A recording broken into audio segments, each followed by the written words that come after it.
July Charter signed. A total of 24 of the 30 political parties that had engaged in nearly a year-long dialogue with the National Consensus Commission to shape the country's reform agenda signed the July National Charter on Friday at the South Plaza of the Jatiya Sangsad in the presence of Chief Advisor Professor Muhammad Yunus. Representatives from 25 political parties attended the signing ceremony, but Gano Forum leaders stood away from signing the document, citing reservations over a certain point in the National Charter for State Reforms. CEPZ factory fire brought under control after 17 hours. The devastating fire that broke out at Adams Caps and Textile Limited in the Chattogram export processing zone on October 16th afternoon was brought under control on Friday morning after 17-hour efforts.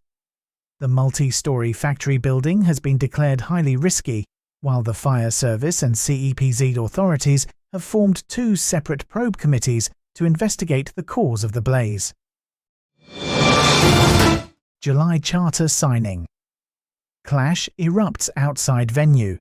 The Parliament premises and the adjacent Manik Mia Avenue in Dhaka City turned into a confrontation zone on Friday afternoon as people calling themselves July Warriors clashed with law enforcers while protesting against the signing of the July Charter.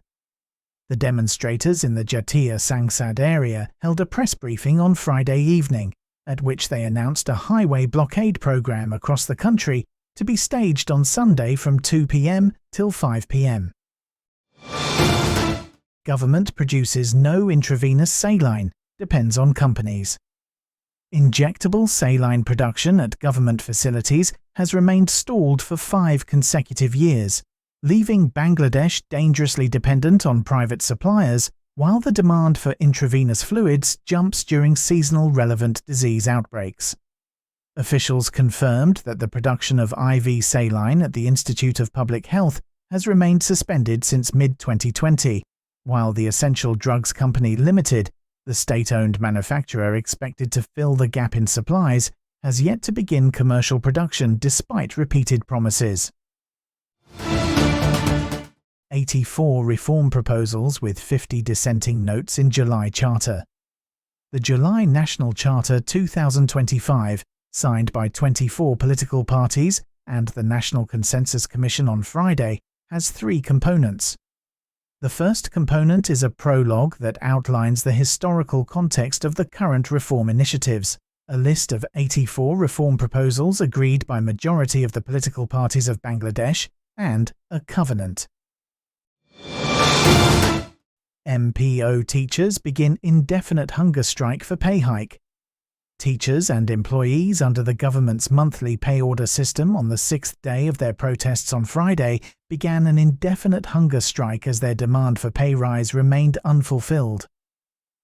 Several hundred teachers and employees from different districts, under the banner of MPO Bukto Shikha Jatiakaran Pratyashi Jote, platform of MPO, teachers aspiring for nationalisation of education, gathered at Central Shahid Minar in Dhaka City on Friday morning and joined the ongoing sit-in, while a group of them began pre-announced hunger strike at around 2 p.m.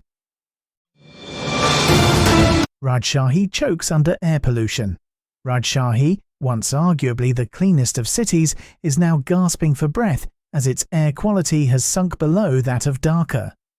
Official data show that the city has endured repeated stretches of very unhealthy air quality, with an air quality index score of 151 to 200, and hazardous quality, with a score of 301 and above for more than a decade, making it increasingly difficult for residents to breathe. Egg prices witness fresh hike, vegetables remain costly. The prices of eggs on the capital's kitchen markets witnessed a fresh hike on Friday, reaching 145 to 150 taka per dozen for the brown variant. After visiting some kitchen markets, including Kalyanpur Natun Bazaar, Agargaon Taltola Bazaar, and Karwan Bazaar, it was observed that white eggs were sold at 135 to 140 taka per dozen. Tax receipts hit 90,825 crore taka in July to September. The country's revenue collection reached a milestone of 90,825 crore takas in July to September, the first quarter of the current financial year 2025 to 2026, which is the highest ever revenue collection in the first quarter of any fiscal year. According to the National Board of Revenue's data released on Friday, the revenue collection experienced a growth of 20.21% year-on-year from that 75,554.78 crore collected in the first quarter of FY25. Tigers look to revamp ODI form. The Bangladesh national team want to focus on the present as they take on the West Indies in the first of the three-match ODI series at the Sher-e-Bangla National Stadium in Mirpur today. The match is scheduled to begin at 1:30 p.m. Bangladesh Standard Time, and T-Sports will telecast live. BFF win AFC Recognition Award for Grassroots Football. Bangladesh Football Federation received the Bronze Award in the Grassroots Football category of the AFC President's Recognition Awards at the King Fahad Cultural Centre in Riyadh on Friday. The United Arab Emirates Football Association secured the gold in this category, while the Football Association of Malaysia took home silver.